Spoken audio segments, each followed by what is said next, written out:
ਬਿਸਮਿਲ੍ਲਾਹਿਰਰਹਿਮਾਨਿਰਰਹੀਮ अस्सलाम वालेकुम ਨਾਮ ਦਾ ਟੀਮ ਵਰਕ ਜੀ ਤੁਹਾਡੀ ਖਿਦਮਤ ਚ ਹਾਜ਼ਰ ਨਾਲ ਸਾਡਾ ਚੈਨਲ ਸਬਸਕ੍ਰਾਈਬ ਕਰ ਲਓ ਤਾਂ ਕਿ ਜਾਣ ਲਈ ਪ੍ਰੋਗਰਾਮ ਮਿਲਣ ਸਾਡੇ ਨਾਲ ਜਵੇਦ ਮੱਲੀ ਸਾਹਿਬ ਨਿਊਜ਼ੀਲੈਂਡ ਤੋਂ ਉਹਨਾਂ ਕੋਲੋਂ ਕਿਉਂਕਿ ਅੱਜ ਇਹ ਪ੍ਰੋਗਰਾਮ ਦਾ ਆਖਰੀ ਹਿੱਸਾ ਹੈ ਮੈਂ ਚਾਹ ਰਿਹਾ ਖਤਮ ਕੀਤਾ ਜਾਏ ਚੱਲਨੇ ਉਹਨਾਂ ਦੇ ਕੋਲ अस्सलाम वालेकुम सर वालेकुम सलाम रहमतुल्लाह। ईद मुबारक भाई। अच्छा मैं ईद मुबारक भाई इंज होया कि जी जी जी मैं यूएनसीआर ने मैनू उतों छुड़वा के ते ਜਦੋਂ ਬਾਹਰ ਲੈ ਕੇ ਆਏ ਤੇ ਛੁਡਵਾਉਣ ਦੇ ਜੇ ਬਾਡੀ ਕਾਰਡ ਹੁੰਦੇ ਨੇ ਉਹਨਾਂ ਦੇ ਨਾਮ ਬੋਲੇ ਜਾਂਦੇ ਮੇਰਾ ਬਾਡੀ ਕਾਰਡ ਨੰਬਰ ਬੋਲਿਆ ਗਿਆ ਤੇ ਮੈਂ ਉਸ ਟਾਈਮ ਨਮਾਜ਼ ਅਸਰ ਪੜ੍ਹ ਰਿਹਾ ਸੀ ਜੀ ਨਮਾਜ਼ ਅਸਰ ਚ ਮੈਂ ਸਜਦੇ ਚ ਗਿਆ ਸਾਂ ਤੋਂ ਬਾਰ-ਬਾਰ ਨਾਮ ਬੋਲਣ ਉਹ ਸੀਰੀਅਨ ਲੜਕਾ ਜਿਹੜਾ ਮੇਰੇ ਨਾਲ ਸੀ ਨਾ ਤਾਂ ਕਿਸੇ ਨੇ ਬੋਲਦੇ ਬਾਡੀ ਕਾਰਡ ਨੰਬਰ ਬੋਲਦੇ ਸਨ ਤੇ ਉਹ ਕਹਿਣ ਲੱਗਾ ਕਿ ਇਹਦਾ ਵੇ ਪਾਕਿਸਤਾਨੀ ਦਾ ਬਾਡੀ ਕਾਰਡ ਨੰਬਰ ਜੀ ਜੀ ਮੈਂ ਆਪਣੇ ਰੂਟੀਨ ਵਰਕ ਨਾਲ ਨਮਾਜ਼ ਪੜ੍ਹ ਕੇ ਤਫਸੀਲ ਨਾਲ ਸਲਾਮ ਫੇਰੀ ਤੇ ਮੈਨੂੰ ਉਹਨੇ ਆਣ ਕੇ ਕੋਟ ਕੇ ਆਣ ਕੇ ਜੱਫੀ ਪਾਲੀ ਜੀ ਮੈਨੂੰ ਮੁਬਾਰਕ ਦਿੱਤੀ ਉਹ ਕਹਿਣ ਲੱਗਾ ਕਿ ਤੈਨੂੰ ਤਾਂ ਇੱਥੇ ਮਲੇਸ਼ੀਆ 'ਚ ਛੱਡਣ ਲੱਗੇ ਨੇ ਜਦ ਕਿ ਤੂੰ ਆਣਾ UNCR ਮੈਨੂੰ ਇਹ ਕਹਿੰਦਾ ਕਿ ਮੈਂ ਨਿਊਜ਼ੀਲੈਂਡ ਡਾਇਰੈਕਟ ਲੈ ਕੇ ਜਾਵਾਂਗੇ ਤੇਰੇ ਬੱਚੇ ਵੀ ਏਅਰਪੋਰਟ ਤੇ ਮਿਲਾ ਦਾਂਗੇ ਤੈਨੂੰ ਤੇ ਤੂੰ ਹੀ ਏਅਰਪੋਰਟ ਤੇ ਡਾਇਰੈਕਟ ਜਾਏਗਾ ਉੱਥੋਂ ਨਿਊਜ਼ੀਲੈਂਡ ਡਾਇਰੈਕਟ ਜਾਏਗਾ ਮੈਂ ਕਿਹਾ ਮੈਨੂੰ ਤਾਂ ਨਹੀਂ ਪਤਾ ਹੁਣ ਜੋ ਵੀ ਚਲੋ ਅਸੀਂ ਆਏ ਬਾਹਰ ਮੈਨੂੰ ਕਦੋਂ ਕੱਢਿਆ ਤੇ ਇੱਕ ਮੇਰਾ ਬੜਾ ਦੋਸਤ ਬਣ ਗਿਆ ਸੀ ਇਮੀਗ੍ਰੇਸ਼ਨ ਅਫੀਸਰ ਉਹ ਵੀ ਨਮਾਜ਼ ਪੜ੍ਹਨ ਗਿਆ ਸੀ ਮੈਂ ਉਹਦੇ ਵਾਸਤੇ ਵੇਟ ਕਰਦਾ ਰਿਹਾ ਕਾਫੀ ਦੇਰ ਉਹ ਮੈਨੂੰ ਬੜੇ ਇਮੀਗ੍ਰੇਸ਼ਨ ਦੇ ਸਾਰਿਆਂ ਬੰਦਿਆਂ ਨੇ ਬੜੇ ਇੱਜ਼ਤ ਨਾਲ ਮੈਨੂੰ ਉੱਥੋਂ ਗਿਰਫਤਾਰ ਕੀਤਾ ਮੈਂ ਇੰਤਜ਼ਾਰ ਕਰਦਾ ਰਿਹਾ ਤੇ ਉਹ ਆ ਗਿਆ ਉਹ ਮੈਨੂੰ ਬਾਰ ਆਖਣਗੇ ਤੂੰ ਜਾ ਮੈਂ ਕਿਹਾ ਮੈਂ ਉਹਨੂੰ ਮਿਲਣ ਤੋਂ ਬਗੈਰ ਨਹੀਂ ਜਾਣਾ ਚਲੋ ਆਇਆ ਮੈਂ ਮਿਲਿਆ ਉਹਨੂੰ ਉਹਦੇ ਵੀ ਅੱਖਾਂ 'ਚ ਆਂਸੂ ਆ ਗਏ ਮੇਰੀਆਂ ਅੱਖਾਂ 'ਚ ਵੀ ਆਂਸੂ ਆ ਗਏ ਅਸੀਂ ਬੜੇ ਪਿਆਰ ਨਾਲ ਇੱਕ ਦੂਜੇ ਨੂੰ ਜੁਦਾ ਕੀਤਾ ਠੀਕ ਹੈ ਜੀ ਅੱਜ ਮੈਂ ਜਦੋਂ UNCR ਕੋਲ ਆਇਆ UNCR ਵਾਲਿਆਂ ਨੇ ਮੈਨੂੰ ਲੈ ਕੇ ਗੱਡੀ 'ਚ ਲੈ ਕੇ ਤੇ ਜਿਹੜਾ ਉੱਥੇ ਇੱਕ ਰਿਫਿਊਜੀ ਕੈਂਪ ਉਹਨਾਂ ਬਣਾਇਆ ਸੀ ਜਿੱਥੇ ਲੋਕ ਜਿਹੜੇ ਫੜੇ ਜਾਂਦੇ ਸਨ ਉਹਨਾਂ ਨੂੰ ਛੁਡਵਾਉਂਦੇ ਸਨ ਜਾਂ ਦੂਸਰੇ ਲੋਕ ਜਿਹੜੇ ਸਨ ਨਹੀਂ ਕੁਛ ਕਰ ਸਕਦੇ ਉਹਨਾਂ ਨੂੰ ਆਪਣੇ ਕੋਲ ਰੱਖਦੇ ਸਨ ਜੀ ਜੀ ਰਮਜ਼ਾਨ ਦਾ ਮਹੀਨਾ ਸੀ ਉਹਨਾਂ ਸਾਡੇ ਰੋਜ਼ੇ ਵੀ ਰਖਵਾਏ ਉੱਥੇ ਕੁਛ ਦਿਨ ਤੇ ਕੁਛ ਦਿਨ ਸਾਨੂੰ ਅੱਛਾ ਮਲੀ ਸਾਹਿਬ ਇਹ ਦੱਸੋ ਫਿਰ ਉੱਥੇ ਬੱਚੇ ਕਿੱਥੇ ਮਿਲੇ ਤੁਹਾਡੇ ਬੱਚੇ ਮੈਨੂੰ ਫਿਰ ਕਿਦੋਂ ਲੈ ਕੇ ਆਏ ਕੈਂਪ ਦੇ ਵਿੱਚ ਤੇ ਬੱਚਿਆਂ ਤੋਂ ਪਹਿਲਾਂ ਕੈਂਪ ਚ ਰਹਿੰਦਾ ਸੀ ਉਹਨਾਂ ਅੱਛਾ ਬੱਚਿਆਂ ਨੂੰ ਕਿਦੋਂ ਮੈਨੂੰ ਮਾਰਦੇ ਸਨ ਤੇ ਮੈਨੂੰ ਬੱਚਿਆਂ ਦਾ ਐਡਰੈਸ ਉਹਨਾਂ ਪੁੱਛ ਲਿਆ ਸੀ ਇਮੀਗ੍ਰੇਸ਼ਨ ਵਾਲਿਆਂ ਕਿ ਕਿੱਥੇ ਰਹਿੰਦੇ ਨੇ ਤੇ ਬੱਚਿਆਂ ਨੂੰ ਪਤਾ ਲੱਗ ਗਿਆ ਸੀ UNCR ਨੂੰ ਦੱਸ ਦਿੱਤਾ ਗਿਆ ਸੀ ਕਿ ਬੱਚਿਆਂ ਨੂੰ ਉਹਨਾਂ ਨੇ ਕਿਸੇ ਟਾਈਮ ਵਿੱਚ ਛਾਪਾ ਮਾਰ ਕੇ ਫੜ ਲੈਣਾ ਤੇ ਸਾਨੂੰ ਉਹਨਾਂ ਨੇ ਡਿਪੋਰਟ ਕਰ ਦੇਣਾ ਸਾਰੀ ਫੈਮਿਲੀ ਅੱਛਾ ਫਿਰ ਉੱਥੇ ਤੁਸੀਂ ਆਪਸ ਵਿੱਚ ਪੂਰੀ ਮਤਲਬ ਵਾਈਫ ਤੇ ਤੁਹਾਡੀ ਪਾਕਿਸਤਾਨ ਸੀ ਤੇ ਮਿਲ ਗਏ ਫਿਰ ਉੱਥੇ ਕਿੰਨੇ ਦਿਨ ਇਕੱਠੇ ਰਹੇ ਮੈਨੂੰ ਮਿਲ ਪਏ ਕੈਂਪ ਦੇ ਵਿੱਚ ਨਾ ਨਹੀਂ ਫਿਰ ਕਿੰਨੇ ਦਿਨ ਬੱਚਿਆਂ ਦੇ ਨਾਲ ਹਾਂਜੀ ਅਸੀਂ ਫਿਰ ਕੈਂਪ ਦੇ ਵਿੱਚ ਜਿਹੜਾ ਸੀ ਉਹਨਾਂ ਦੇ ਕੋਲ ਤਕਰੀਬਨ 11 ਕੁ ਦਿਨ ਰਹੇ ਫਿਰ ਛੋਟੀ ਈਦ ਜਿਹੜੀ ਸੀ ਈਦ-ਉਲ ਫਿਤਰ ਉਹ ਆ ਗਈ ਮੈਂ ਉਹਨਾਂ ਨੂੰ ਰਿਕੁਐਸਟ ਕੀਤੀ ਕਿ ਮੈਨੂੰ ਤੁਸੀਂ ਨਾ ਵਾਪਸ ਮੇਰੀ ਕਮਿਊਨਿਟੀ 'ਚ ਕਰ ਲਓ ਇਸ ਤਰ੍ਹਾਂ ਨੇ ਜਿਹੜੀ ਗੱਲ ਜ਼ਰੂਰੀ ਇੱਕ ਹੋਰ ਦੱਸਣੀ ਮੈਂ ਪਸੰਦ ਕਰਾਂਗਾ ਕਿ UNCR ਐਵਰੀ ਡੇ 11 ਦਿਨਾਂ ਦੇ ਵਿੱਚੋਂ ਮੈਨੂੰ ਪੂਰਾ ਇੱਕ ਹਫ਼ਤਾ ਐਵਰੀ ਡੇ ਲੈ ਕੇ ਜਾਂਦੀ ਰਹੀ UNCR ਦੇ ਦਫ਼ਤਰ ਦੇ ਵਿੱਚ ਜਿਹੜਾ ਉੱਥੇ ਸੀ ਅੱਛਾ ਦਾ ਦਫ਼ਤਰ ਮਲੇਸ਼ੀਆ ਮੇਨ ਹੈਡ ਆਫਿਸ ਠੀਕ ਅੱਛਾ ਮਲੀ ਸਾਹਿਬ ਉਹਦੇ ਵਿੱਚ ਉਹਨਾਂ ਮੇਰਾ ਸਾਥ ਜੀ ਉਹ ਠੀਕ ਹੈ ਉਹਨਾਂ ਨੇ ਜ਼ਾਹਰ ਆਪਣੀ ਕਾਰਵਾਈ ਕਰਨੀ ਸੀ ਉਹ ਠੀਕ ਹੈ ਸਵਾਲ ਹੈ ਕਿ ਫਿਰ ਉੱਥੋਂ ਤੁਸੀਂ ਨਿਊਜ਼ੀਲੈਂਡ ਆ ਗਏ ਹਾਂ ਨਹੀਂ ਉਸ ਤੋਂ ਬਾਅਦ ਜਮਾਤ ਕੋਲ ਕੁਝ ਦਿਨ ਰਹੇ ਜਮਾਤ ਕੋਲ ਰਹਿਣ ਤੋਂ ਬਾਅਦ ਫਿਰ ਮੇਰੀ ਟਿਕਟ ਬਾਅਦ ਚ ਹੋਈ ਸੀ ਟਿਕਟ ਹੋ ਗਈ ਟਿਕਟ ਤੋਂ ਬਾਅਦ ਫਿਰ ਮੈਂ ਮਤਲਬ ਡਾਇਰੈਕਟ ਨਿਊਜ਼ੀਲੈਂਡ ਮੇਰੇ ਬੇਟੀ ਔਰ ਬੇਟਾ ਔਰ ਮੈਂ ਡਾਇਰੈਕਟ ਅਸੀਂ ਨਿਊਜ਼ੀਲੈਂਡ ਆ ਗਏ ਤੇ ਤੁਹਾਡੀ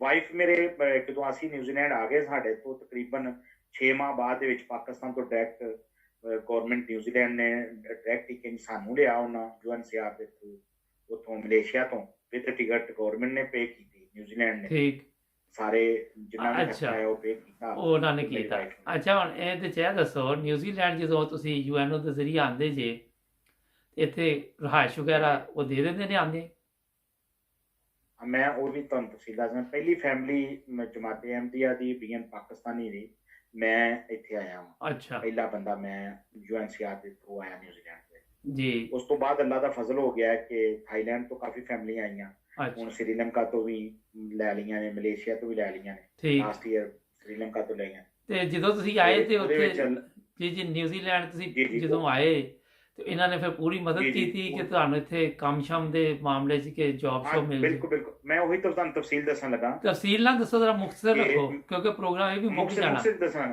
ਕਿ UNCR ਦਾ ਜਿਹੜਾ ਕੈਂਪ ਇੱਥੇ ਬਣਿਆ ਸੀ ਉਹਦੇ ਵਿੱਚ ਲੈ ਕੇ ਆਉਂਦੇ ਨੇ, 45 ਦਿਨ ਉੱਥੇ ਰੱਖਦੇ ਨੇ। ਅੱਛਾ 45 ਦਿਨ ਤੋਂ ਬਾਅਦ ਉਹ ਘਰ ਜਿਹੜਾ ਹੈ ਉਹ ਦੇਖਦੇ ਨੇ। ਹਰ ਅੱਛਾ ਬੰਦਾ ਜਿਹੜਾ UNHCR ਦੀ ਤਰਫੋਂ ਆਉਂਦਾ ਉਹਨੂੰ 45 ਦਿਨ ਆਪਣੇ ਕੋਲ ਰੱਖਦੇ ਨੇ। ਜੀ ਜੀ 45 ਤੋਂ 50 ਦਿਨ ਵੀ ਹੋ ਜਾਂਦੇ ਨੇ, 55 ਦਿਨ ਵੀ ਹੋ ਜਾਂਦੇ ਨੇ। ਠੀਕ ਉਸ ਤੋਂ ਬਾਅਦ ਉਹਦਾ ਘਰ ਰੈਸ਼ ਵਹਿੰਦੇ ਨੇ, ਪਹਿਲਾਂ ਸਿਟੀ ਚ ਦੱਸਦੇ ਨੇ ਕਿ ਫਲਾਣਾ ਸਿਟੀ ਚ ਤੈਨੂੰ ਸ਼ਿਫਟ ਕਰਨਾ ਹੈ। ਫਿਰ ਉਹਦਾ ਉੱਥੇ ਘਰ ਵਹਿੰਦੇ ਨੇ। ਘਰ ਦੇ ਵਿੱਚ ਸਾਰਾ ਫਰਨੀਚਰ, ਡਾਈਨਿੰਗ ਟੇਬਲ, ਹਰ ਚੀਜ਼ ਲਾ ਕੇ ਦਿੰਦੇ ਨੇ, ਫਰਨੀਚਰ 'ਚ ਡਾਈਨਿੰਗ ਟੇਬਲ ਵੀ ਆ ਜਾਂਦਾ। ਅੱਛਾ ਇਹ ਦੱਸੋ ਮੱਲੀ ਸਾਹਿਬ ਕਿ ਇੱਥੇ ਹੁਣ ਤੁਸੀਂ ਜੌਬ ਸ਼ੌਪ ਕਰ ਰਹੇ ਜੇ?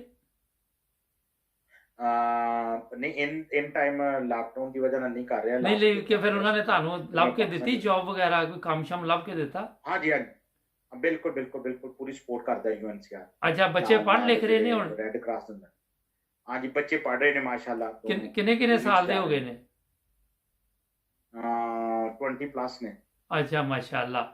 ਤੇ ਤੁਹਾਡੀ ਬੇਗਮ ਸਾਹਿਬਾ ਹੁਣ ਠੀਕ ਨੇ? ਤੁਸੀਂ ਦੱਸਿਆ ਸੀ ਉਹ ਬਿਮਾਰ ਹੋ ਗਏ ਸੀ। ਹਾਂਜੀ ਹਾਂਜੀ ਅਲਹਮਦੁਲਿਲਾ ਬਿਲਕੁਲ ਠੀਕ ਨੇ, ਅੱਲਾ ਦਾ ਫਜ਼ਲ। ਚਲੋ ਸ਼ੁਕਰ ਅਲਹਮਦੁਲਿਲਾ। ਤੇ ਇਹ ਦੱਸੋ ਕਿ ਕਦੀ ਤੁਸੀਂ ਪਾਕਿਸਤਾਨ 'ਚ ਬੈਠ ਕੇ ਸੋਚਿਆ ਸੀ ਕਿ ਮੈਂ ਨਿਊਜ਼ੀਲੈਂਡ ਪਹੁੰਚ ਜਾਵਾਂਗਾ? ਨਹੀਂ ਨਹੀਂ, ਮੈਂ ਬਿਲਕੁਲ ਨਿਊਜ਼ੀਲੈਂਡ ਦਾ ਨਹੀਂ ਸੀ ਸੋਚਿਆ ਕੋਈ ਵੀ। ਹਾਂਜੀ ਤੇ ਲੇਕਿਨ ਤੁਸੀਂ ਕਾਫੀ ਤਕਲੀਫ ਉਠਾਈ ਜ਼ਿੰਦਗੀ ਦੇ ਵਿੱਚ, ਦੁਆਵਾਂ ਵੀ ਕੀਤੀਆਂ ਤਾਂ ਅੱਲਾਹ ਤਾਲਾ ਨੇ ਕਬੂਲ ਵੀ ਕਰ ਲਈਆਂ ਤੁਹਾਡੀਆਂ ਦੁਆਵਾਂ। ਇਹ ਵੀ ਇੱਕ ਬੜੀ ਚੀਜ਼ ਹੁੰਦੀ ਹੈ ਕਿ ਹਰ ਬੰਦੇ ਦੀ ਦੁਆ ਵੀ ਨਹੀਂ ਕਬੂਲ ਹੁੰਦੀ। ਤੁਹਾਡੇ ਤੇ ਖੁਦਾ ਦਾ ਖਾਸ ਫਜ਼ਲ ਹੋਇਆ ਕਿ ਵਾਈਫ ਵੀ ਤੁਹਾਡੀ ਠੀਕ ਹੋ ਗਏ, ਜੇਲ੍ਹ 'ਚ ਵੀ ਤੁਸੀਂ ਰਹੇ, ਤਕਲੀਫ ਵੀ ਕੱਟੀ, ਪਰ ਹੁਣ ਸਕੂਨ ਦੀ ਜ਼ਿੰਦਗੀ ਚੱਲ ਰਹੀ ਹੈ। ਬਹੁਤ ਸਕੂਨ ਦੀ ਜ਼ਿੰਦਗੀ ਅਲਹਮਦੁਲਿਲਾ, ਅੱਲਾ ਦੇ ਬੜੇ ਫਜ਼ਲ ਨੇ। ਹਾਂਜੀ ਮੈਂ ਬੈਤੁਲ ਦੁਆ 'ਚ ਜਾ ਕੇ ਕਾਦਿਆਂ 'ਚ ਜਿਹੜੀਆਂ ਦੁਆਵਾਂ ਕੀਤੀਆਂ ਜੀ ਉਹ ਜੀ ਅੱਲਾਹ ਤਾਲਾ ਨੇ ਬੈਨੇ ਹੀ ਸਾਰੀਆਂ ਕਬੂਲ ਕੀਤੀਆਂ। ਮਾਸ਼ਾਅੱਲਾ। ਤੁਹਾਡੀ ਉਮਰ ਕਿੰਨੀ ਹੈ ਮੱਲੀ ਸਾਹਿਬ? ਮੇਰੀ ਇਸ ਟਾਈਮ 45 ਸਾਲ ਉਮਰ ਹੈ। ਅੱਛਾ ਜਵਾਨ ਜੀ ਹਾਲੇ ਤੇ ਇਹ ਦੱਸੋ ਕਿ ਪਾਕਿਸਤਾਨ ਆਉਂਦੇ ਜਾਂਦੇ ਰਹਿੰਦੇ ਜੀ? ਹਾਂਜੀ ਮੈਂ ਪਹਿਲਾ ਫਸਟ ਜਿਹੜਾ ਚੱਕਰ 2017 ਚ ਲਾਇਆ। ਨਹੀਂ ਉਸ ਜਗ੍ਹਾ ਤੇ ਗਏ ਜਿੱਥੇ ਤੁਹਾਡੇ ਤੇ ਕੇਸ ਹੋਇਆ ਸੀ? ਹਾਂਜੀ ਹਾਂਜੀ ਉੱਥੇ ਮੈਂ ਗਿਆ, ਫਿਰ ਇਸ ਸਾਲ ਵੀ ਗਿਆ ਮੈਂ। ਉਹਨਾਂ ਨੇ ਦੁਬਾਰਾ ਤੇ ਹਾਂ ਉਹ ਕੁਦਰਤੀ ਮੈਂ ਨਾਦਰਾ ਦੇ ਦਫ਼ਤਰ ਗਿਆ। ਮੈਂ ਅੰਮੀ ਦਾ ਪਾਸਪੋਰਟ ਸ਼ਨਾਖਤੀ ਕਾਰਡ ਬਣਵਾਉਣਾ ਸੀ। ਹਾਂਜੀ ਤੇ ਮੈਂ ਨਾਦਰਾ ਦਫ਼ਤਰ ਗਿਆ ਇਸ ਸਾਲ 2019 ਦੇ ਵਿੱਚ ਹੀ, ਇਹ ਵਾਕਿਆ ਜਾਂ 20 ਦੇ ਵਿੱਚ, ਮੈਨੂੰ ਯਾਦ ਨਹੀਂ ਡੇਟ, ਲਾਸਟ ਦਸੰਬਰ ਦੀ ਗੱਲ ਕਹਿ ਲਓ। ਤੇ ਮੈਂ ਗਿਆ ਤੇ ਉਹ ਬੰਦਾ ਮੈਨੂੰ ਨਾ, ਉਹੀ ਬੰਦਾ ਜਿਹਨੇ ਮੇਰੇ ਖਿਲਾਫ ਕੇਸ ਕੀਤਾ ਸੀ, ਉੱਥੇ ਨਾਦਰਾ ਦਫ਼ਤਰ ਮਿਲ ਗਿਆ ਮੈਨੂੰ। ਅੱਛਾ ਆਮਨਾ ਸਾਹਮਣਾ ਹੋ ਗਿਆ, ਲੇਕਿਨ ਉਹ ਸ਼ਰਮਿੰਦਾ ਹੋ ਕੇ ਇੱਕ ਸਾਈਡ ਨੂੰ ਹੋ ਗਿਆ, ਮੇਰੇ ਸਾਹਮਣੇ ਨਹੀਂ ਆਇਆ। ਫਿਰ ਹੁਣ ਤੁਹਾਡੇ ਕੋਲ ਨੈਸ਼ਨੈਲਿਟੀ ਨਿਊਜ਼ੀਲੈਂਡ ਦੀ ਜੀ ਆ? ਕਿਉਂਕਿ ਉਹ ਵੀ ਬੜਾ ਫਰਕ ਪੈਂਦਾ ਜਦੋਂ ਪਾਕਿਸਤਾਨ ਜਾਓ, ਜੇ ਤੁਹਾਡੇ ਕੋਲ ਕਿਸੇ ਯੂਰਪੀ ਮੁਲਕ ਦੀ, ਅਮਰੀਕਾ ਦੀ ਜਾਂ ਨਿਊਜ਼ੀਲੈਂਡ ਜਾਂ ਆਸਟ੍ਰੇਲੀਆ ਦੀ ਨੈਸ਼ਨੈਲਿਟੀ, ਤੇ ਉਹ ਥੋੜਾ ਜਿਹਾ ਇਹਤਰਾਮ ਵੀ ਵੱਧ ਜਾਂਦਾ ਤੇ ਉਹਨਾਂ ਨੂੰ ਫਿਰ ਇਹਤਿਆਤ ਵੀ ਕਰਨੀ ਪੈਂਦੀ ਹੈ ਕਿ ਕੋਈ ਕੇਸ ਵਗੈਰਾ ਝੂਠਾ ਪਾਉਣ ਲੱਗਿਆ ਵੀ ਸੋਚਦੇ ਨੇ ਨਾ। ਅੱਛਾ ਇਹ ਦੱਸੋ ਕਿ ਇੱਥੇ ਤੁਸੀਂ ਆ ਗਏ, ਇੱਥੇ ਵੀ ਤੁਹਾਨੂੰ ਇਹ ਮਸਾਇਲ ਹੈਗੇ ਨੇ ਕਿ ਨਮਾਜ਼ ਕੁਰਾਨ ਦੀ ਕੋਈ ਪਾਬੰਦੀ ਹੋਏ ਜਾਂ ਆਪਣੀ ਇਬਾਦਤ ਦਾ ਕੋਈ ਮਸਲਾ ਹੋਏ? ਨਹੀਂ ਕੋਈ ਨਹੀਂ, ਅੱਲਾ ਦਾ ਫਜ਼ਲ ਹੈ। ਇੱਥੇ ਬਹੁਤ ਜ਼ਿਆਦਾ ਨਿਊਜ਼ੀਲੈਂਡ, ਦੂਸਰੇ ਕੰਟਰੀ ਵੀ ਯੂਰਪੀ ਅੱਛੇ ਨੇ, ਲੇਕਿਨ ਨਿਊਜ਼ੀਲੈਂਡ ਨੇ ਤੇ ਜਿਹੜੀ ਹੈ ਪਿੱਛੇ ਵਾਕਿਆ ਹੋਇਆ ਮਸਜਿਦ ਦਾ, ਉਹ ਹੀ ਸੁਣਿਆ ਨਹੀਂ, ਪੂਰਾ ਬਹੁਤ ਅੱਛਾ ਕੰਪਰੋਮਾਈਜ਼ ਕਰਦੇ ਨੇ ਇੱਥੇ ਲੋਕ। ਠੀਕ। ਇੱਥੇ ਇੱਕ ਚੀਜ਼ ਹੋਰ ਦੱਸਣਾ ਕਿ ਜਿਸ ਤਰ੍ਹਾਂ ਪਾਕਿਸਤਾਨ ਦੇ ਵਿੱਚ ਤੁਸੀਂ ਦੇਖਿਆ ਕਿ ਝੂਠੇ ਕੇਸ ਕਰ ਦਿੰਦੇ ਨੇ, ਲੋਕਾਂ ਦੀਆਂ ਉਮਰਾਂ ਵੀ ਕਈਆਂ ਦੀਆਂ ਜੇਲ੍ਹਾਂ 'ਚ ਹੀ ਗੁਜ਼ਰ ਜਾਂਦੀਆਂ ਨੇ, ਤੁਸੀਂ ਵੀ ਕਾਰੋਬਾਰ ਵੀ ਖਰਾਬ ਹੋਇਆ, ਸਭ ਕੁਝ ਹੋਇਆ, ਲੇਕਿਨ ਇਹ ਤੇ ਅੱਲਾਹ ਤਾਲਾ ਦਾ ਫਿਰ ਬਾਅਦ 'ਚੋਂ ਹੁਣ ਖਾਸ ਫਜ਼ਲ ਹੋ ਗਿਆ। ਇੱਥੇ ਵੀ ਇਹੋ ਜਿਹਾ ਚੱਕਰ ਚੱਲਦਾ ਨਿਊਜ਼ੀਲੈਂਡ 'ਚ ਵੀ ਕਿ ਝੂਠੇ ਕੇਸ ਕਦੀ ਸੁਣੇ ਕਰਦੇ ਲੋਕੀ ਜਾ ਕੇ? ਨਹੀਂ ਕੋਈ ਨਹੀਂ, ਬਿਲਕੁਲ ਝੂਠੇ ਕੇਸ ਨਹੀਂ, ਇਹਦੀ ਚੀਜ਼ ਸੋਚ ਵੀ ਨਹੀਂ ਸਕਦੇ ਅਸੀਂ। ਤੇ ਮਿਲਾਵਟ ਵਗੈਰਾ ਵੀ ਇੱਥੇ ਚੱਲਦੀ ਹੈ, ਦੁੱਧ 'ਚ ਪਾਣੀ ਛਾਣੀ ਤੇ ਉਹ ਪਾਉਂਦੇ ਹੋਣੇ ਨਿਊਜ਼ੀਲੈਂਡ 'ਚ, ਕਿਉਂਕਿ ਪਾਕਿਸਤਾਨ 'ਚ ਚੀਜ਼ ਨਹੀਂ ਨਾ ਕੋਈ। ਨਹੀਂ ਇੱਥੇ ਉਹਨਾਂ ਨੇ ਚੀਜ਼ ਜਿਹੜੀ ਹੈ ਸਾਫ਼ ਸੁਥਰੀ A1 ਚੀਜ਼ ਮਿਲਣੀ ਤੁਹਾਨੂੰ ਹਰ ਲਿਹਾਜ਼ ਨਾਲ। ਇਹਨਾਂ ਨੂੰ ਪਤਾ ਮਿਲਾਵਟ ਵੈਸੇ ਕਿੰਨੀ ਕਰੀਦੀ ਹੈ? ਨਹੀਂ ਇਹਨਾਂ ਨੂੰ ਬਿਲਕੁਲ ਇਹ ਚੀਜ਼ ਦੇ ਕਰੀਬ ਤੋਂ ਨਹੀਂ ਜਾਂਦੇ, ਇਹਨਾਂ ਨੂੰ ਪਤਾ ਹੀ ਨਹੀਂ ਇਹਨਾਂ ਚੀਜ਼ਾਂ ਦਾ। ਅੱਛਾ ਵੀ ਕੋਈ ਚੀਜ਼ ਹੁੰਦੀ, ਇਹਦੀ ਕੀ ਵਜ੍ਹਾ? ਵੈਸੇ ਇਸਲਾਮੀ ਮੁਲਕ ਵੀ ਨਹੀਂ ਤੇ ਇਹਨਾਂ ਨੂੰ ਪਤਾ ਵੀ ਨਹੀਂ ਮਿਲਾਵਟ ਦਾ? ਬਸ ਗੱਲ ਇੰਝ ਕਿ ਇੱਥੇ ਇਹ ਕਹਿ ਲਓ ਕਿ ਸਾਡੇ ਵਰਗੇ ਹੁਕਮਰਾਨ ਜਾਂ ਸਾਡੇ ਵਰਗੇ ਮੌਲਵੀ ਟਾਈਪ ਲੋਕ ਨਹੀਂ ਹੈਗੇ। ਮੈਂ ਤੇ ਇਹੋ ਹੀ ਕਹਿਣਾ ਪਸੰਦ ਕਰਾਂਗਾ ਇਹਦੇ ਵਿੱਚ। ਲੇਕਿਨ ਨਿਊਜ਼ੀਲੈਂਡ ਨੇ ਲੋਕਾਂ ਦਾ ਦਿਲ ਜਿੱਤ ਲਿਆ ਪਿੱਛੇ ਜੇ ਜਦੋਂ ਵਾਕਿਆ ਪੇਸ਼ ਆਇਆ ਸੀ, ਉਹਨਾਂ ਦੀ ਵਜ਼ੀਰ ਆਜ਼ਮ ਨੇ ਬਾਦਸ਼ਾਹ ਬੜਾ ਕੰਮ ਕੀਤਾ ਔਰ ਬੜੀ ਇੱਜ਼ਤ ਇਹਤਰਾਮ ਨਾਲ ਪੂਰੀ ਦੁਨੀਆ ਨੂੰ ਦੇਖਦੀ ਹੈ, ਬੜਾ ਜ਼ਬਰਦਸਤ ਕਦਮ ਉਠਾਇਆ ਸੀ ਉਦੋਂ ਉਹਨੇ। ਨਹੀਂ, ਦੋ ਚੀਜ਼ਾਂ ਦੀ ਮੁਬਾਰਕ ਸਾਹਿਬ ਵੇਖੋਗੇ, ਇੱਕ ਤੇ ਉਹ ਮਸਜਿਦ 'ਚ ਵਾਕਿਆ ਦੇ ਹਵਾਲੇ ਨਾਲ, ਹਾਂਜੀ, ਔਰ ਦੂਸਰਾ ਕਰੋਨਾ ਦੇ ਹਵਾਲੇ ਨਾਲ ਦੁਨੀਆ ਦਾ ਤੀਸਰਾ ਉਹ ਮੁਸਲਮਾਨਾਂ 'ਚ ਜਾ ਕੇ ਕਿੰਨੇ ਮਿਲਦੀ ਵੀ ਹੈ, ਮੁਲਾਕਾਤਾਂ ਵੀ ਕਰਦੀ ਹੈ, ਔਰਤਾਂ ਦੇ ਨਾਲ ਘੁਲ ਮਿਲ ਜਾਂਦੀ ਹੈ ਉੱਥੇ ਜਾ ਕੇ ਮੁਸਲਮਾਨਾਂ 'ਚ ਨਾ। ਨਹੀਂ, ਉਹ ਮੁਬਾਰਕ ਸਾਹਿਬ ਇੱਥੇ ਮੈਂ ਇੱਕ ਇਜ਼ਾਫੀ ਗੱਲ ਕਰਦੇ ਹਾਂ ਉਹਦੇ 'ਚ, ਜੀ ਜੀ ਲੇਕਿਨ ਹੈ ਤੇ ਇੱਥੋਂ ਦੀ ਗੱਲ ਜਿਹੜੀ ਜੈਨਮਨ ਹੈ, ਤੁਹਾਡੇ ਸਵਾਲ ਦਾ ਜਵਾਬ ਨਹੀਂ ਹੈਗਾ। ਗੱਲ ਇੰਝ ਹੈ ਕਿ ਇੱਥੇ ਕਿਦੋਂ ਇਹ ਵਾਕਿਆ ਹੋਇਆ ਮਸਜਿਦ 'ਚ, ਤੇ ਜਿਹਨੇ ਪਾਕਿਸਤਾਨੀ ਲਿਬਾਸ ਪਾਇਆ ਹੁੰਦਾ ਸੀ ਮੁਸਲਮਾਨਾਂ ਵਾਲਾ, ਸਲਵਾਰ ਔਰ ਕਮੀਜ਼, ਜੀ ਜੀ ਉਹਨੂੰ ਲੋਕ ਉਸ ਦੌਰਾਨ ਦੇ ਵਿੱਚ ਬਿਲਕੁਲ ਨਹੀਂ ਸਮਝਾਉਂਦੇ ਹੁੰਦੇ ਗੋਰੇ, ਔਰ ਉਹਦੇ ਗਲੇ ਲੱਗ ਕੇ ਮੇਰੇ ਨਾਲ ਬੜੇ ਵਾਰ ਵਾਕਿਆ ਹੋਇਆ। ਮੈਂ ਆਪਣਾ ਅੱਛਾ। ਦੱਸਾਂਗਾ, ਗੋਰੇ ਗਲੇ ਲੱਗ ਕੇ ਮਿਲੇ ਨੇ ਔਰ ਉਹ ਜ਼ਾਹਰ ਕੀਤਾ ਉਹਨਾਂ ਦੁੱਖ ਦਾ ਕਿ ਤੁਹਾਡੇ ਨਾਲ ਜ਼ਿਆਦਤੀ ਹੋਈ ਹੈ। ਕੋਈ ਇੰਝ ਹੀ ਸਨ ਕਿ ਜੇ ਮੇਰੇ ਕੋਈ ਫੈਮਿਲੀ ਮੈਂਬਰ ਕੋਈ ਫੌਤ ਹੋਏ ਨੇ ਤੇ ਉਹਨਾਂ ਦਾ ਅਫਸੋਸ ਕਰ ਰਹੇ ਨੇ। ਔਰ ਬੜੇ ਅੱਛੇ ਲੋਕ ਨੇ ਨਿਊਜ਼ੀਲੈਂਡ ਦੇ। ਹਾਂਜੀ, ਅੱਛਾ, ਹੁਣ ਮੁਸਕਰਾ ਕੇ ਮਿਲਣਾ, ਇਹ ਪਿਆਰ ਕਿਉਂਕਿ ਇਹ ਤੁਹਾਡਾ ਪ੍ਰੋਗਰਾਮ ਦਾ ਆਖਰੀ ਹਿੱਸਾ ਚੱਲ ਰਿਹਾ ਹੈ, ਇਹ ਦੱਸੋ ਕਿ ਇਹ ਸਾਡਾ ਚੈਨਲ ਤੁਹਾਡੇ ਤੱਕ ਕਿੰਝ ਪਹੁੰਚਿਆ, ਨਾਈਨ ਬ੍ਰਦਰਸ ਟੀਵੀ? ਨਿਊਜ਼ੀਲੈਂਡ ਦੇ ਵਿੱਚ ਕਿ ਮੇਰੇ ਕੋਲ? ਨਹੀਂ, ਤੁਹਾਨੂੰ ਕहीं ਪਤਾ ਚੱਲਿਆ, ਕਿਸੇ ਦੋਸਤ ਨੇ ਦੱਸਿਆ ਸੀ?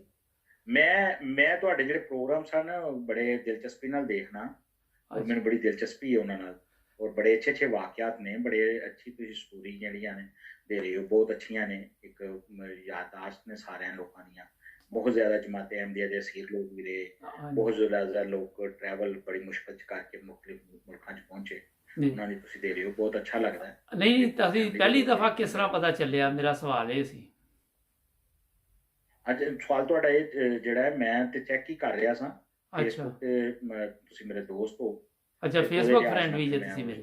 ਚੀਜ਼ ਦੇਖ, ਹਾਂਜੀ ਅੱਛਾ, ਨਹੀਂ ਮੈਨੂੰ ਇਸ ਤੋਂ ਨਹੀਂ ਪਤਾ ਕਿ ਉਹ ਕੋਈ 3 ਮੇਰੇ ਫੇਸਬੁੱਕ ਅਕਾਊਂਟ ਨੇ, 15,000 ਲੋਕ ਨੇ, ਤੇ ਉਹ ਐਸੀ ਕੋਈ ਹੁਣ ਤੱਕ 800 ਦੇ ਉੱਤੇ ਪ੍ਰੋਗਰਾਮ ਸਾਡੇ ਚੱਲਦੇ ਪਏ ਨੇ ਇਹਦੇ 'ਚ, ਨਾਈਨ ਬ੍ਰਦਰਸ ਟੀਵੀ 'ਚ ਨਾ। ਹਰ ਬੰਦੇ ਦਾ ਯਾਦ ਰੱਖਣਾ ਵੀ ਮੁਸ਼ਕਲ ਹੈ, ਨਾਮ ਵੀ ਨਹੀਂ ਯਾਦ ਕਈਆਂ ਦੇ, ਬਿਲਕੁਲ। ਕਿਉਂਕਿ ਉਹੀ ਰਹਿੰਦਾ ਜਿਹਦੇ ਨਾਲ ਕਿਤੇ ਮਿਲਦੇ ਰਹੀਏ। ਵੈਸੇ ਭੁੱਲ ਹੀ ਜਾਂਦਾ ਬੰਦਾ ਕਿ ਇੰਨੇ ਬੰਦਿਆਂ ਨੂੰ ਕਿੱਥੇ ਯਾਦ ਰੱਖ ਸਕਦਾ। ਤੇ ਤੁਹਾਡੇ ਨਾਲ ਪ੍ਰੋਗਰਾਮ ਕਰਕੇ ਬੜਾ ਅੱਛਾ ਲੱਗਾ। ਤੁਸੀਂ ਕੋਈ ਪੈਗਾਮ ਦੇਣਾ ਚਾਹੋ ਮੱਲੀ ਸਾਹਿਬ ਸਾਡੇ ਨਾਜ਼ਰੀਨ ਨੂੰ? ਮੇਰਾ ਪੈਗਾਮ, ਇੱਕ ਤੇ ਦੋਸਤ ਜਿਹੜੇ ਮੁਖਤਲਿਫ ਮੁਲਕਾਂ ਦੇ ਵਿੱਚ UNHCR ਦੀ ਤਰਫੋਂ ਬੈਠੇ ਨੇ, ਹਾਂਜੀ, ਉਹਨਾਂ ਅੱਗੇ ਦਰਖਾਸਤ ਹੈ ਕਿ ਦੁਆ ਤੇ ਜ਼ਿਆਦਾ ਜ਼ੋਰ ਦੇਣ, ਠੀਕ, ਸਭ ਤੋਂ ਜ਼ਿਆਦਾ ਦੁਆਵਾਂ ਤੇ ਜ਼ੋਰ ਦੇਣ। ਔਰ ਇਸ ਤੋਂ ਬਾਅਦ ਦੂਸਰਾ ਜਿਹੜਾ ਮੈਂ ਪੈਗਾਮ ਦਾਂਗਾ ਤੁਹਾਡੇ ਚੈਨਲ ਦੇ ਹਵਾਲੇ ਨਾਲ, ਉਹ ਇਹ ਵੇ ਕਿ ਆਪਣੇ ਬੱਚਿਆਂ ਨੂੰ ਇੰਗਲਿਸ਼ ਦੇ ਮਾਮਲੇ 'ਚ ਕਲਾਸਾਂ ਨਾ ਪ੍ਰਮੋਟ ਕਰਵਾਉਣ, ਕਿ ਕਲਾਸਾਂ ਅੱਗੇ ਹੋ ਜਾਣ। ਜਿਹੜੇ ਬੱਚੇ ਨੇ ਉਹਨਾਂ ਨੂੰ ਇਹਨਾਂ ਚੀਜ਼ਾਂ ਜਿਹੜੀਆਂ ਮੈਂ ਦੱਸਣ ਲੱਗਾ ਇਹ ਨੋਟ ਕਰਨ ਔਰ ਇਹਨਾਂ ਤੇ ਜ਼ੋਰ ਦੇਣ। ਸਭ ਤੋਂ ਜ਼ਿਆਦਾ ਜਿਹੜੇ 20 ਤੋਂ ਥੱਲੇ ਨੇ ਬੱਚੇ, 15 ਸਾਲ ਤੋਂ ਥੱਲੇ ਜਿਹੜੇ ਬੱਚੇ ਨੇ, ਉਹਨਾਂ ਨੂੰ ਜ਼ੋਰ ਦੇਣ ਕਿ ਉਹ ਉਰਦੂ ਵੀ ਸਿੱਖਣ, ਪੜ੍ਹਨਾ ਔਰ ਲਿਖਣਾ ਸਿੱਖਣ ਜੀ। ਔਰ ਦੂਸਰੀ ਚੀਜ਼ ਜਿਹੜੀ ਹੈ, ਇੰਗਲਿਸ਼ ਦੇ ਮਾਮਲੇ 'ਚ ਇੰਗਲਿਸ਼ ਉਹਨਾਂ ਨੂੰ ਸਪੀਕਿੰਗ ਆਉਣੀ ਚਾਹੀਦੀ ਹੈ, ਲਿਸਨਿੰਗ ਉਹਨਾਂ ਨੂੰ ਸਮਝਣੀ ਚਾਹੀਦੀ ਹੈ, ਰੀਡਿੰਗ ਉਹਨਾਂ ਨੂੰ ਪੜ੍ਹ ਲੈਣੀ ਚਾਹੀਦੀ ਹੈ, ਔਰ ਲਿਖਣਾ ਉਹਨਾਂ ਨੂੰ ਸਹੀ ਚਾਹੀਦਾ ਹੈ ਇੰਗਲਿਸ਼ ਦੇ ਵਿੱਚ, ਰਾਈਟਿੰਗ ਦੇ ਹਵਾਲੇ ਨਾਲ। ਠੀਕ ਹੈ, ਮੈਂ ਇਹ ਚੀਜ਼ ਦੱਸਣਾ ਚਾਹੁੰਦਾ। ਜ਼ਬਰਦਸਤ, ਬਹੁਤ ਤੇ ਸ਼ੁਕਰੀਆ ਜਿਹੜੇ 20 ਤੋਂ ਪਲੱਸ ਨੇ, ਜੀ ਉਹ ਜੀ, ਇਹਨਾਂ ਚੀਜ਼ਾਂ ਤੇ ਜ਼ੋਰ ਦੇਣ ਔਰ ਇਹ ਚੀਜ਼ਾਂ ਸਿੱਖਣ। ਬਹੁਤ ਸ਼ੁਕਰੀਆ। ਟਾਈਮ ਖਤਮ ਹੋ ਗਿਆ ਮੱਲੀ ਸਾਹਿਬ, ਤੁਹਾਡੇ ਨਾਲ ਬੜਾ ਲੰਮਾ ਪ੍ਰੋਗਰਾਮ ਰਿਹਾ। ਅਸੀਂ ਤੁਹਾਡੇ ਨਾਲ ਫਿਰ ਵੀ ਕਿਸੇ ਦਿਨ ਪ੍ਰੋਗਰਾਮ ਕਰਾਂਗੇ ਸ੍ਰੀਲੰਕਾ ਦੇ, ਮਲੇਸ਼ੀਆ ਦੇ ਉੱਤੇ, ਜਿੱਥੇ ਤੁਸੀਂ ਰਹੇ ਜੇ। ਇਨਸ਼ਾਅੱਲਾ ਤਾਲਾ, ਅਗਰ ਤੁਹਾਡੇ ਕੋਈ ਹੋਰ ਵੀ ਜ਼ੇਨ 'ਚ ਹੋਏ ਤੇ ਕੁਝ ਦਿਨਾਂ ਬਾਅਦ ਦੁਬਾਰਾ ਪ੍ਰੋਗਰਾਮ ਕਰ ਲਾਂਗੇ। ਨਾਜ਼ਰੀਨ, ਨਾਈਨ ਬ੍ਰਦਰਸ ਟੀਵੀ ਨੂੰ ਸਬਸਕ੍ਰਾਈਬ ਕਰੋ, ਆਪਣਾ ਖਿਆਲ ਰੱਖੋ, ਜੁੜ ਜਾਓ ਨਾਈਨ ਬ੍ਰਦਰਸ ਟੀਵੀ ਦੇ ਨਾਲ। ਮਿਲਾਂਗੇ ਅਗਲੇ ਪ੍ਰੋਗਰਾਮ। ਅੱਲਾ ਹਾਫਿਜ਼, ਬਹੁਤ ਸ਼ੁਕਰੀਆ ਜੀ, ਅੱਲਾ ਹਾਫਿਜ਼।